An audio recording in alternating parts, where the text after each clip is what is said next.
Hər kəsə salam. Bugün müsbət və mənfi ədədlərin vurulması, bölünməsi, toplanması, çıxılması buna aid nümunələrə baxacağıq. Deməli, birinci bərabərliyə baxaq. 15-in üzərinə 20 gələndə bizə 35 verir. Yaxşı, bəs nəyə görə bu 35 verir? Baxaq. 15-in işarəsi müsbətdir, 20-in işarəsi müsbətdir. Əgər hər ikisinin işarəsi eynidirsə, onları cəmləyirik, onların işarəsini yazırıq. Bunların da işarəsi müsbət olduğuna görə və əgər ədəd müsbətdirsə, onun da qabağına müsbət işarəsi qoyulmur. Yəni 35 olduğu kimi yazılır. Yaxşı, gəlin ikinciyə baxaq. 15 üzərinə gəlinsin 20. Deməli, 20-in işarəsi burada müsbətdir. 15-in işarəsi mənfidir. Bu zaman nə edirik? Böyük ədəddən kiçik ədədi çıxırıq, böyüyün işarəsini yazırıq. Burada böyük ədəd nədir? 20.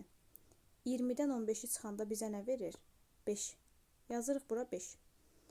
Böyüyün işarəsi, yəni böyük ədədin işarəsi müsbət olduğuna görə müsbət olaraq qalır, yəni 5. Sonra keçək 3-cü misala. Mənfi 15 çıx mənfi 20. Qeyd elədiyim kimi, əgər hər ikisinin işarəsi eynidirsə, onları cəmləyirik və onların ortaq işarəsini yazırıq. 15 ilə 20-nin cəmi bizə nə verir? 35-i. Hər ikisinin işarəsi mənfi olduğuna görə 35-in işarəsi mənfi olur. Sonra mənfi 20 üstəgəl 15. Bayaq dediyim kimi, hər ikisinin işarəsi əgər fərqlidirsə, biri müsbət, biri mənfidirsə, böyükdən kiçiyə çıxıb böyüyün işarəsini yazırıq. Yəni 20-dən 15-i çıxırıq, bizə verir 5. 20-nin işarəsi, yəni böyük ədədin işarəsi mənfi olduğuna görə qabağına mənfi atırıq. Gəlin bunun vurulmasına baxaq. Vurulması da, deməli, əgər birinin işarəsi müsbət, birinin işarəsi mənfidirsə, o zaman qabağa mənfi atılır.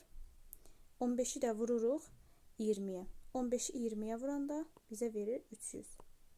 Cavab mənfi 300. İndi keçək növbətiyə. Bu da ondan da. Yenə də 15-in işarəsi müsbət, 20-in işarəsi mənfi olduğuna görə mənfini atırıq. Biri müsbət, biri mənfi olduğuna görə yenə də bir-birinə vururuq. Bizə verir 300. Yox, əgər hər ikisinin işarəsi mənfi olarsa, o zaman mənfini mənfiyə vuranda bizə müsbət verir. Müsbət olduğuna görə müsbət işarəsi də yazılmır. 15-i 20-yə vursaq, bizə verir 300. Cavab olur mənfi 300. Daha doğrusu müsbət 300. İndi gəlin bunların bölünməsinə baxaq. Biz bilirik ki, 6-nın 3-ə bölünməsi 2-dir. Yaxşı, bəs bu bizə belə deyək ki, necə əmələ gəlir, necə olur bu misal? Hər ikisinin işarəsi eynidir. Fikir verirsiniz, 6 da müsbətdir, 3 də müsbətdir. Hər ikisinin işarəsi əgər müsbətdirsə, bu da bizə müsbəti verir. Hər ikisinin işarəsi mənfi olsa da, bizə yenə də müsbəti verəcək. Hər ikisinin işarəsinə baxırıq. Baxın, burada. Mənfi 6-nı 3-ə bölürük. Hər ikisinin işarəsi fərqlidir. Mənfi 6, bir də müsbət 3. Ona görə qabağa mənfi atırıq. Biri müsbət, biri mənfi olsa, 6-nı 3-ə bölürəm, bizə verir 2. Cavab mənfi 2. İndi burada baxın. Mənfi 6-nın mənfi 3-ə bölünməsi.